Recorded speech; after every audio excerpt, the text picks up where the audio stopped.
गणेशाय नमः। श्री सरस्वत्यै नमः। श्री गुरुभ्यो नमः।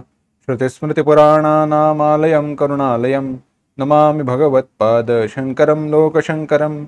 शंकरं शंकराचार्यं केशवं बादरायणं सूत्रभाष्यकृतौ वन्दे भगवन्तौ पुनः पुनः। ईश्वरो गुरुरात्मेति मूर्तिभेदविभागिने व्योमवद्व्याप्तदेहाय दक्षिणामूर्तये नमः। योऽन्तः प्रविश्य मम वाचमिमां प्रसुप्तां सञ्जीवयत्यखिलशक्तिधरस्वधाम्ना अन्यांशहस्तचरणश्रवणत्वगादीन् प्राणान् नमो भगवते पुरुषाय तुभ्यम्।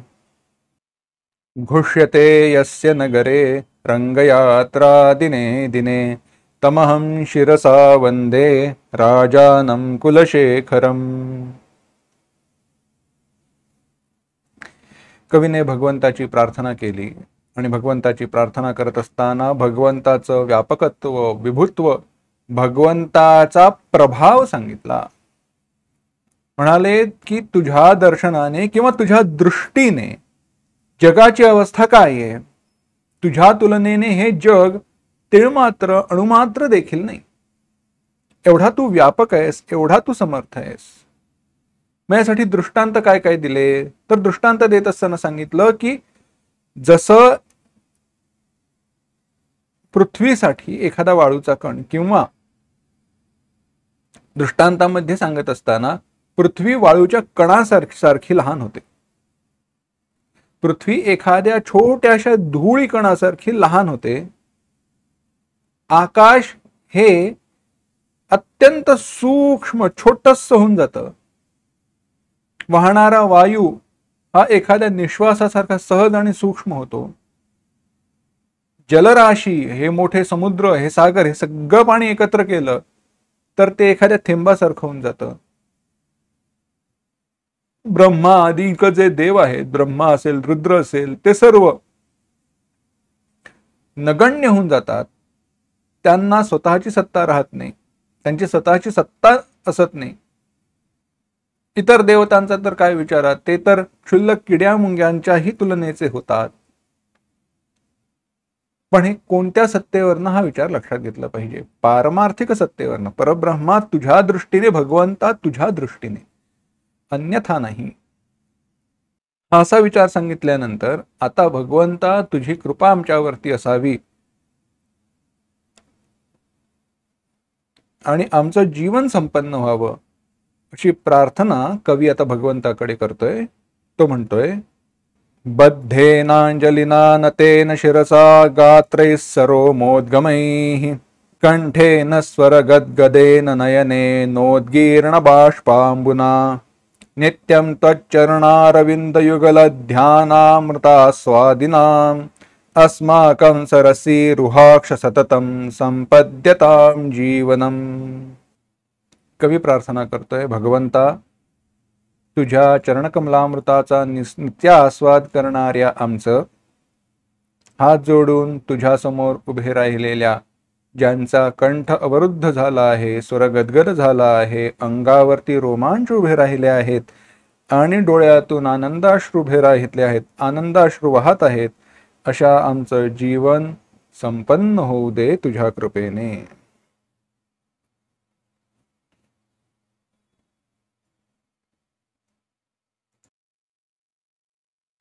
कवी भगवंताकडे प्रार्थना करतोय, आमचं जीवन संपन्न होऊ दे। आता संपन्न होऊ दे म्हणजे काय, तर आता संपदा संपत्ती नाहीये का, तर लौकिक संपन्नतेची इथे अपेक्षा नाहीये, कारण संपन्नतेच्या अपेक्षेने ज्या काही कृती केल्या त्याचा विषय परमात्मा हे भगवंत आहे। त्यामुळे दैवी संपत्तीने आमचं जीवन युक्त होऊ दे अशी प्रार्थना इथे भगवंताकडे कवी करतोय। हाच आपल्याला निष्कर्ष, हे अनुमान बांधावं लागतं। लौकिक संपत्तीची तर भक्ताला काहीच अपेक्षा नसते, हाव नसते, इच्छा नसते। आमचं जीवन संपद्यताम जीवनम, संपन्न कर, होऊ दे। म्हणजे काय, तर ज्या सत्व अभयम सत्व संशुद्धी ज्ञानयोग व्यवस्थिती इत्यादिक गुणांची जी अपेक्षा केली आहे, जी काही यादी तयार केली आहे, जे गुण त्या भागवताच्या, भगवत भक्ताच्या ठिकाणी असतात, ते गुण आमच्या हृदयामध्ये, आमच्या जीवनामध्ये उतरू देत। परंतु त्यासाठी आम्ही कसे उभे आहोत? भगवंतासमोर वर्णन करताना कवी म्हणतोय, आम्ही कसे आहोत? सगळ्यात आधी सांगितलं, बद्धेनांजलीना, आम्ही हात जोडून उभे आहोत. हात जोडलेले आहेत, नमस्कार करतोय.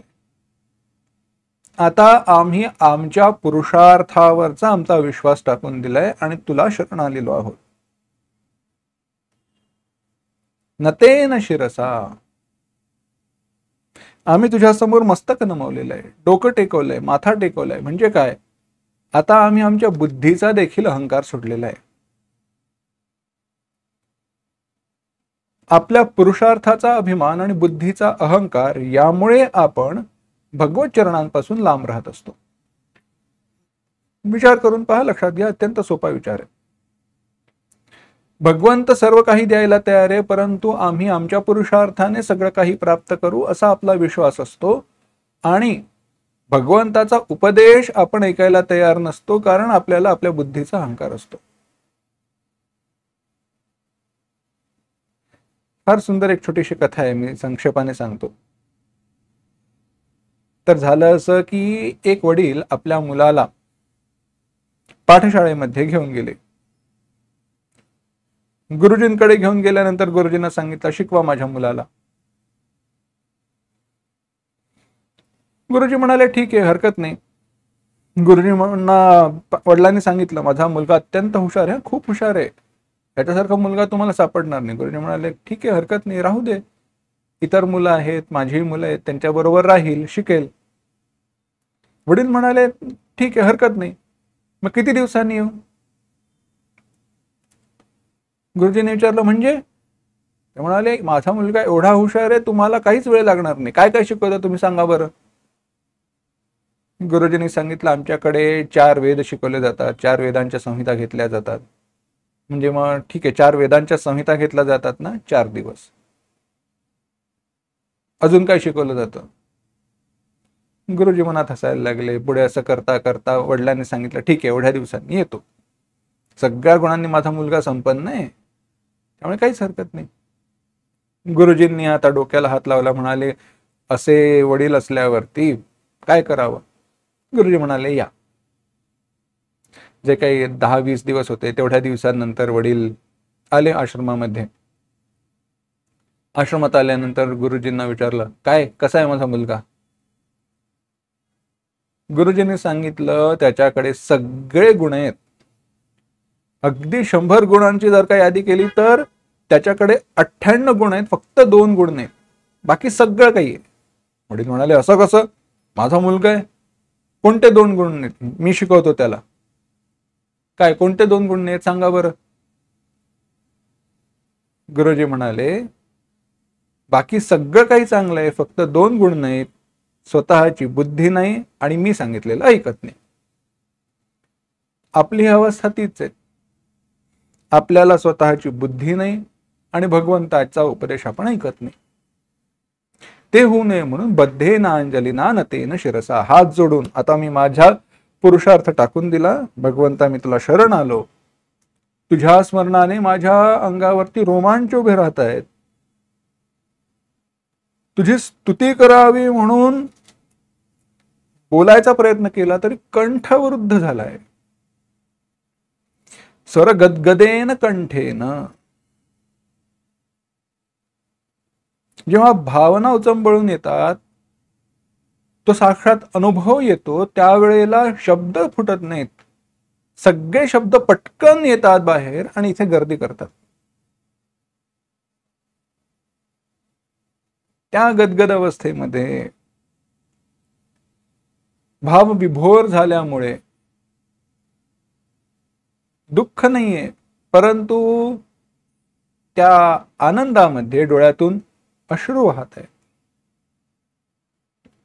नयन उद्गीर्ण, डोळ्यातून बाहेर पडतायत, वाहतायत. काय? बाष्पांबुना, बाष्पांबू. डोळे पाणावलेत, भरून आलेत, त्याच्यातनं ते अश्रू वाहत आहेत.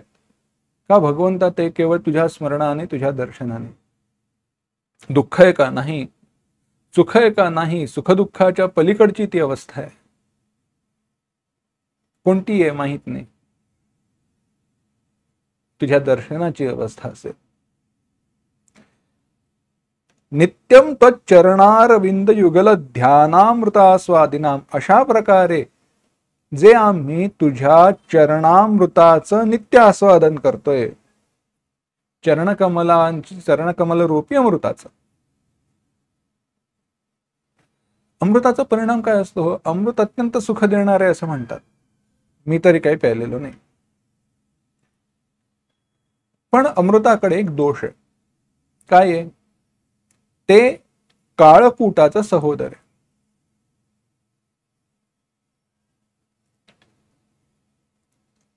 जे काळकूटाचे सहोदर, मृत्यू भये प्याले नर, दिहीचे मृत्यू भेणे प्याले नर, दिहीचे पुरंदर 14 जाती. माऊलींनी वर्णन केलं. ते काळकूटाचं सहोदर आहे, कारण त्याच्याबरोबर काळकूट हलाहल नावाचा विषय बाहेर आलं होतं. त्यामुळे सगळ्या गुणांनी युक्त असलं तरी काहीतरी अवगुण असणार. मग काय आहे?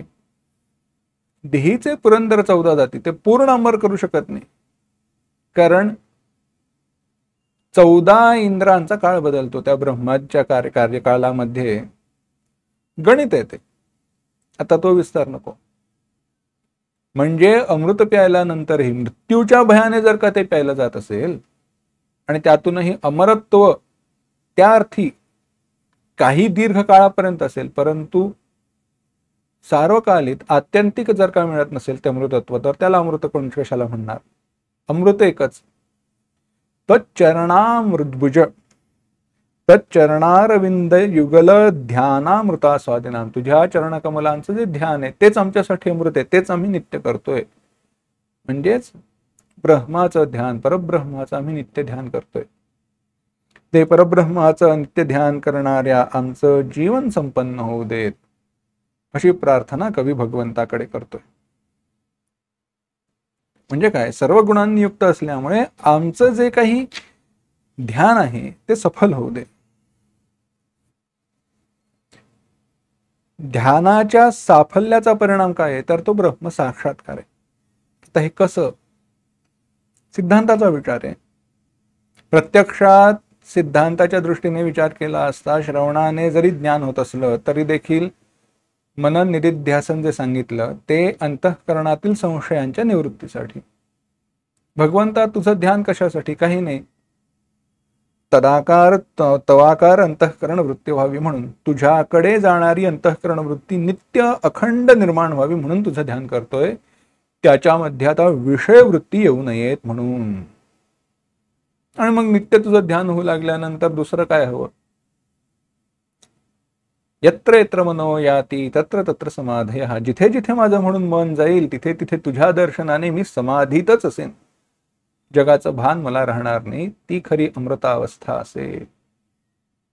त्यासाठी भगवंता मी तुझं ध्यान करतोय, बाकी काही नाही. या सगळ्यांनी हात जोडून डोकं नमवून सगळ्या त्या स्वरगद्गर कंठ इत्यादी जे वर्णन आलं त्याने भगवंता केवळ मी तुझं ध्यान नित्य करतोय, आमचं जीवन संपन्न कर, आम्हाला कृतार्थ कर. कारण भगवंता एक तूच आहेस जो आमचं परिपालन करू शकतो, दुसरा परिपालन करणारा कोणी नाही. ही प्रार्थना आता कवी भगवंताकडे करणारे, भगवंताचं वर्णन करणारे.